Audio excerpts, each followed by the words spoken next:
So my Sephora order finally came in. I'm very excited to share with you what I bought. I'm not gonna lie, I feel like I'm probably the last person to do this video. However, better late than never. I personally love watching these videos. And just as a quick check-in, I promise I won't be long-winded here. I've just been doing a lot of things behind the scenes and my content has been falling solely on the back burner, but I am slowly but surely trying to get everything back on track. I did not forget about you, I promise. I'm just very excited to sit here with a full face of makeup on and talking about new things that I bought. I'm not gonna lie, it's a little bit of a stress reliever. I also didn't film a shop with me vlog because, okay, like honestly y'all, I don't always enjoy filming them. They're not always fun, and it's mainly because sometimes the shopping experience in Sephora can be very overstimulating and overwhelming. So I decided to avoid that by ordering online instead, which is personally how I prefer to shop. Just keeping it real here. With that being said, because of everything that was going on, I wasn't sure if I wanted to make a purchase at Sephora. I feel like a lot of the new releases are very underwhelming. I don't feel very excited about it. I don't feel like y'all are very excited about it at all. But then I realized this would actually be a really good opportunity for me to finally buy the products that I've been meaning to buy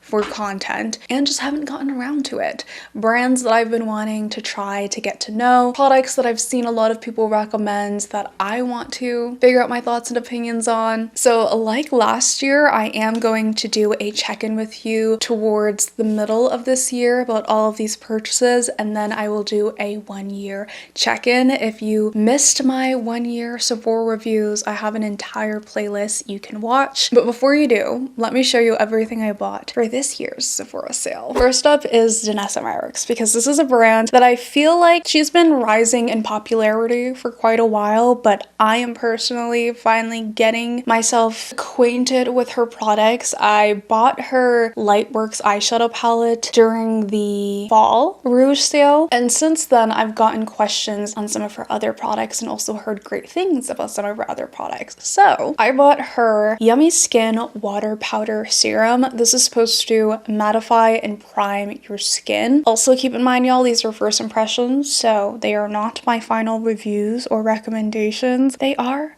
my first impressions, and that is the last time I'm gonna say that. During the last Sephora sale, I bought the One Size Extreme Mattifying Primer, and y'all asked me how this compared to Danessa Myricks. I couldn't give you an answer. So here we are, buying it to compare and try to see which one's better. I will say, so far, I can't tell you which one's better, but there are slight differences. This one, the oil sucker, is truly extremely mattifying. It's a lot more mattifying than the Danessa Myricks. The Danessa Myricks takes a hot minute before it mattifies your skin, so you need a little bit of setting time. You also do not have to shake this to get it to work properly. With the One Size, you do have to shake it. I also hate the packaging of the One Size for what this product is. It's very messy and finicky, while this packaging is a lot more user-friendly and it makes sense for how watery this product is. So far, I think that I am leaning towards the Danessa Myricks because it's almost foolproof based on my experience, which is only using it twice. While the One Size is more extreme, which is great if you have very oily skin, I do think that it's less reliable for a lot of skin types. So that's why I'm not really leaning towards this one, and I think I prefer the Danessa Myricks so far, but don't hold me to it. Then I also bought the Danessa Myricks Lift and Flex Concealer. I could not stop hearing great things about this, people raving about this. I think my mom bought this and she was raving about it, so I was like, it's finally time for me to buy it for myself because I'm running out of my Kulfi under eye concealer, but also for the sake of review, of course. And first of all, this was not the packaging I was expecting. I don't know if this is an upgraded packaging or old packaging, but I'm hoping it comes with the same amount of product as I thought I paid for, because I think the other packaging was a triangle, no? Or is this one of those like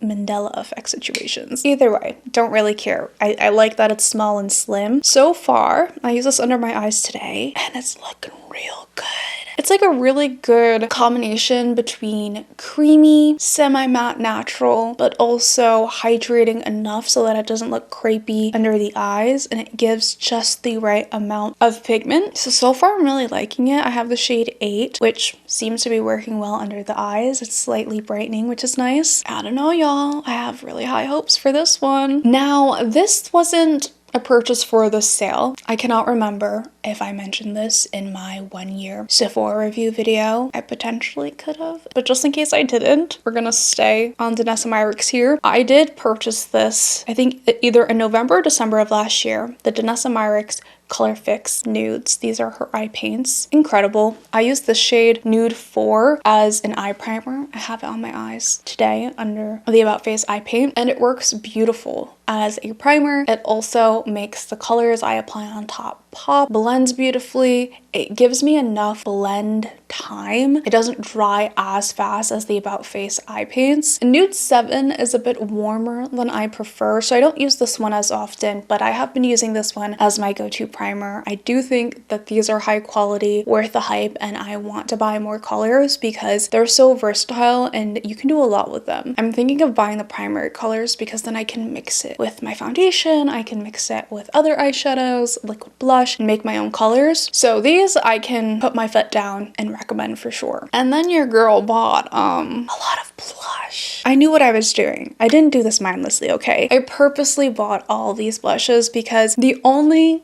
launches I was excited about that was new were blushes. Not only are they blushes though, but they are blushes that have a matte layering finish, and for the past few years we've only been getting glowy blushes, which I have been avoiding. So to make up for it, I'm going to be your matte blush connoisseur, your go-to matte blush recommender, okay? I know a good matte blush. Oh, we're still on Danessa Myricks, I guess. The Danessa Myricks cream blush in the shade Bellini. People would not stop talking about how good this was either, so I finally bought it, and so far, so good. I do think that this is a little bit more orange than I prefer, even though I do love a good warm tone peachy blush. This is brighter than I prefer, but the formula works beautifully with my fingers. It works beautifully with a brush. It isn't as mattifying as I'd hoped, but it looks really pretty on my skin, even though I have textures. So I have high hopes for this one. So much so, I'm considering getting another color. There's not a lot of cream blushes that I like, and I think most cream blushes on the market are very luminous or glowy. So when I see a matte one, if it's matte, it's for me. Then we have a newer launch, as you can tell. Rare Beauty. Controversial here with Tower 28, but this is a matte bouncy blush in the shade Happy. Now, I'm not happy with the color I picked out, okay? I think it's just not my preference. It's very like corally, not peachy enough or pink enough. It's more like a red pink. But the formula is what I expected it to be. It's this very moussey matte texture. It blends very soft on the skin. I haven't tried this on my cheeks yet, but I'm excited to because this looks very promising and it looks like what I expected it to be. And also, you know, the packaging is cute. I can see why both Rare Beauty and Tower 28 decided to go for this vibe. I'll keep you updated. Then we have Tower 28. This is the Get Set Blur Matte Powder Blush in the shade Long Beach Iced Tea. I don't know if I picked the right shade for this one either, but I do love the formula. I find it fairly blurring. Out of the ones that I've tried so far, I really like the way that this looks on my skin. It's also the perfect combination between a bronzer and a blush. A lot of brands launch bronzers, yeah. A lot of brands launch bronzers and they usually just lean too much on the bronzer side, but this one has the right amount of pink where I kind of like it as a blush, and I also like the amount of pigment this has. It's not too pigmented, it's not too sheer, so far I'm really enjoying it for a matte blush, and I also really like the color. Is it better than my Haus Labs powder blush though? Hard to say, but as of right now, it's in the running. And then the last matte blush that I bought was YSL. I couldn't help myself, y'all. Can you resist this packaging? Yes, you probably could have resisted the packaging for the amount of money that this costs, but I couldn't because it's a matte blush in cute packaging. sue me. This is the YSL Make Me Blush in the shade 06 with the little cushion packaging. At first when I tried this, because I've tried this quite a few times, not really knowing how I felt about it, I didn't really like it, if I'm being honest with you. When I compare it to the Danessa Myricks, the Tower 28, my Holy Grail House Labs blush, something about it wasn't screaming obsessed to me or worth the price to me. It just was okay. But I wore it today with a full face of makeup because honestly I was testing it with no eye makeup on and no lipstick on, just foundation. I like it with a full face of makeup. It actually looks really beautiful on the skin, built up. It is more of a sheer blush, so if you hate that, you're gonna hate this. I do have to build this up a fair amount to really get it to show up on my skin, specifically the color 06. But once it shows up, it does give me that kind of like bronzer look, but a little bit more pink, which I really like. And I do think that this is a very beautiful neutral-ish blush that will go with most of my eye look, which was the exact reason why I chose this color, because I wanted it to be versatile for how expensive this cost. I promise this is the last blush. This is the Huda Beauty blush filter. Every time I open this, I take a whiff because it smells so good. Is it bubblegum? What is this smell? It kind of smells like a Cabbage Patch Kid almost. It smells like, you know, like the strawberry shortcake dolls. I got the famous, controversial Ube Cream shade because I just wanted to see for myself if this would work on my skin tone, but I also really wanted to try the formula because every time I went into Sephora, I swatched it and felt butterflies in my stomach, if you know what I mean. Have you ever gotten that feeling when you like try a product and you're like, that feels amazing? No? Just me? Okay. That's how I felt about the Huda Beauty blush filter. I think when I saw this online, I was like, okay, cool, another liquid blush. But in person, this is beautiful. It's also fairly blurring without being super matte. I do think it leans more on the natural luminous side than it does flat matte, which I don't hate because I think that still looks really gorgeous on the skin without enhancing your texture. The packaging is adorable, smells great. The pigment feels just right. In terms of the color, I'm still sitting on my feelings about the color. I need to try it in multiple different lights to really confirm if it's for me or not. But so far, I will say this is the closest lilac blush that has achieved almost what I want. Because I have been looking for a purple blush that gives me a soft pink effect, but most of the times the purple blush is too dark and it leaves my cheeks looking hot pink, which is not the vibe that I was going for, of course. Hot pink is still beautiful. Or it's too light where it has a super white base and makes me look ashy. This seems to be in the middle, but it still might slightly lean on the whiter side of things. Can't say for sure yet. I have footage. You can tell me what you think based off of the footage that you see, but I feel like I like it so far. Worst case scenario, I exchange it for a different shade. Moving on to not blushes. The Huda Beauty Easy Bake Setting Spray. You know, the last thing I need is another setting spray, but it was a mattifying setting spray. So anything mattifying, I'm reviewing for you. You're welcome. It has rice starch, niacinamide, hyaluronic acid, alcohol-free, fragrance-free. It also has like this open and close mechanism, which I like. You shake it up. Makes a fun little noise. I used it today and I have no complaints. My thing is I prefer a mattifying setting spray that doesn't smell like hairspray. I also don't want it in an aerosol can as much as I love the one size, and I would highly recommend the one size for very important special occasions. I want something more practical. This looks like a promising product, and one thing about one size in Huda Beauty is that they know how to make products for the oily skin girls, so I think I'm gonna like it. Then I also bought the Milk Makeup Concealer. This is not a new product, and Milk Makeup isn't, you know, the most interesting brand to me, but I've been eyeing this for quite a while. It is an older release, but sometimes there are hidden gems in older releases. Sometimes great products pass us by because of everything else that goes viral. I have the shade in 12 Olive. I mainly bought this as a spot concealer. I do think the shade might be a little too light for me, so I don't know if I got the right shade, but it works fine under my eyes. I'm not sure how it looks as a spot concealer. So far, I really like it. I do think that this is more of a tougher concealer compared to the Danessa Myricks. It's a little bit more budge proof, and by that I mean it's on the drier side, which I don't hate. For a spot concealer, you want it to stay, which is the point of why I purchased this. You can also use it all over your face as kind of like a foundation situation. So I'm going to try it that way, and I will 100% do a comparison between these two and the other concealers I've tried in the past. This is the Eadem Lip Softening Balm, another viral lip balm. Do we need another viral lip balm? We do not. But y'all, there's so much praise going around for this lip balm, and I will tell you right now, this is probably one of my favorite purchases of this entire sale. It's been, I would say, like a week, maybe less than a week. I've kept this in my bag because it's that good. I would consider this the end all be all. Not for a true lip balm, but in comparison to all of the viral lip balms like Summer Fridays, Lash, Rhode Peptide Lip Tints, Naturium, things that are in that same vibe of this very glossy,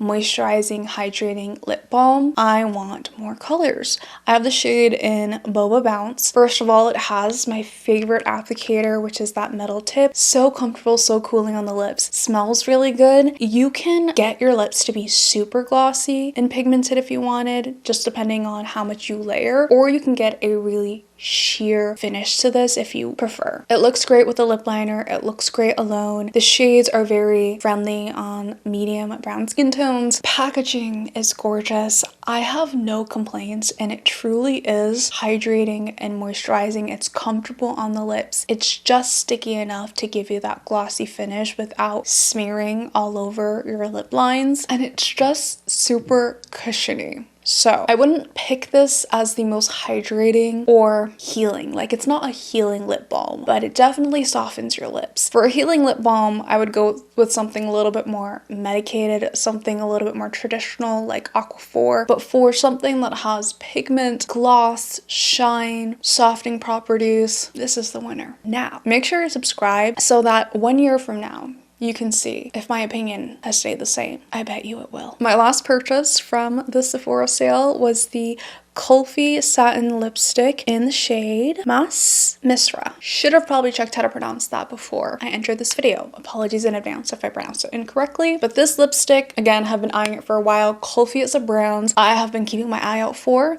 They create incredible products. They're a Southeast Asian brand, and I have received PR from them in the past, except I've never tried their lipstick. So I thought I would buy one because they have a lot of brown skin friendly, neutral nude lipstick colors. I have this on my lips right now. It doesn't even need a lip liner. I am impressed. This is just your classic smooth satin lipstick. It's very creamy, pigmented. It has that semi-matte luminous finish, and the color is phenomenal. Like, I don't think I have found a shade like this in a lipstick before, and I fear I'm gonna be wearing this all the time. And now I have to get the other shades because there were so many more shades I wanted to try. Now, I didn't personally buy these from Kulfi, but I have gotten them sent in PR in exchange for a review. So I thought I would just include them and share my thoughts in this video. They launched new shades of their famous lip Lassi. I have the color in Sweet. Oh my gosh, y'all. This is a phenomenal formula. It is a true lip oil. So you're not gonna get a thick gloss. It's not sticky. It's very, very oily,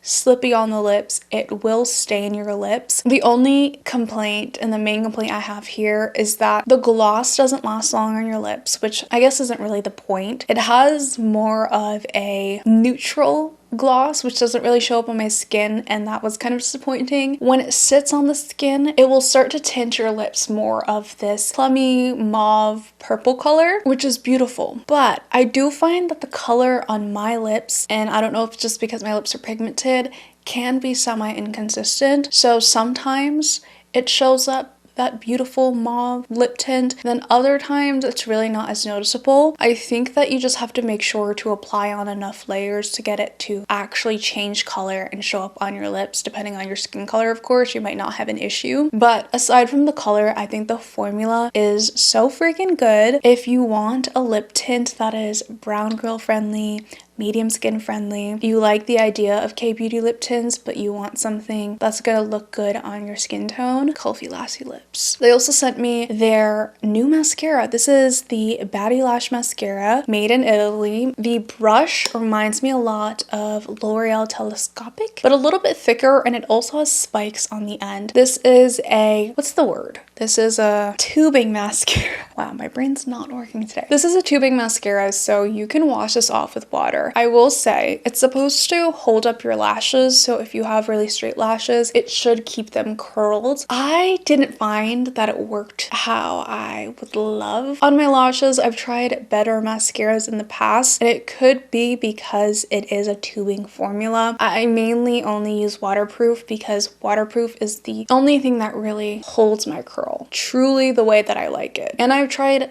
some K-beauty mascaras, and I still prefer my waterproof drugstore mascaras. That's how I felt about this one. I do think the applicator is gorgeous. The spike makes it really easy to kind of get on the inner corners. You have to be very careful because it's kind of dangerous. It truly does wash off with water. I really like that aspect of things. It lengthened my lashes, but I didn't find that it left my lashes as curly as I wanted it to be. I just found it was kind of mid for my lashes. So I'm gonna give it a few more chances before I declare whether I hate it or not. So far, I'm not having, you know, the most phenomenal experience with this one. But mascara is also super, super personal, so take what I say about this with a grain of salt because I know people that this has worked beautifully for. It could just be a me thing. And then before the Sephora sale, I actually made my own purchases because these were on sale. I got the Sephora Best Skin Ever foundation. I don't buy a lot of things from the Sephora collection, but these were drastically on sale, and I know that this was a product that has been recommended time and time again, and I thought, why not try it out? I'll let you know what I think. So far, I think it's okay. I don't know if I would say that this is the best thing I've ever tried. Again, this is a recent review. Don't hold me to it, but I'll update you in 6 months to a year. Then I also bought the Sephora Best Skin Ever Full Coverage Concealer. Now this concealer I really like. I do think it does what it claims. It's a natural finish, it's long wear. I would say it leans more on the medium to full coverage side, again depending on your skin type. I like the way that this looks under my eyes. It's not crease proof, but it kind of reminds me of the Danessa Myricks in a way, and I have been enjoying this as kind of like a cleanup concealer and a touch-up concealer. Oh my gosh, how did I forget? I didn't realize I picked up so many things. This is the Elle Skin Stick Foundation. I got the shade in 340. This is a brand I've been wanting to try out for a while. Their prices are fair, which is really shocking for Sephora because we know Sephora can be really expensive. I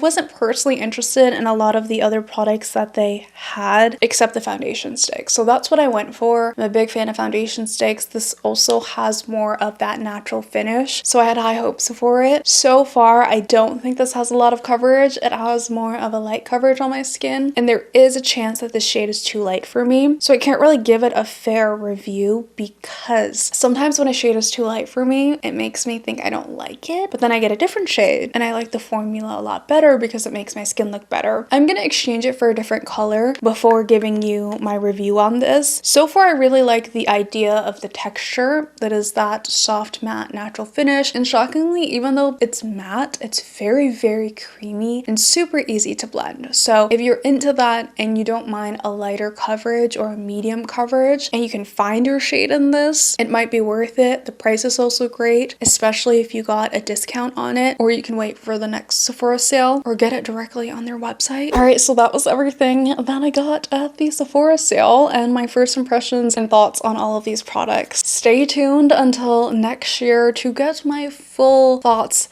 opinions, and reviews and find out whether or not I regretted the purchase. I will also do a check-in within the next few months, so don't worry, you're not gonna have to wait a whole year. But in order to keep updated, make sure you're subscribed. Like this video if you enjoy. Thank you all so much for being patient. I will eventually get back into the groove of things. I'm trying to refocus my energy on sitting down and making content because I miss it. Truly. I miss putting on a full face of makeup, I miss playing with makeup, and I miss talking with y'all. If you do want to watch more videos, I will link my Sephora review playlist somewhere around here. Like this video if you enjoyed, and as always, I'll catch you on the flip side. Bye!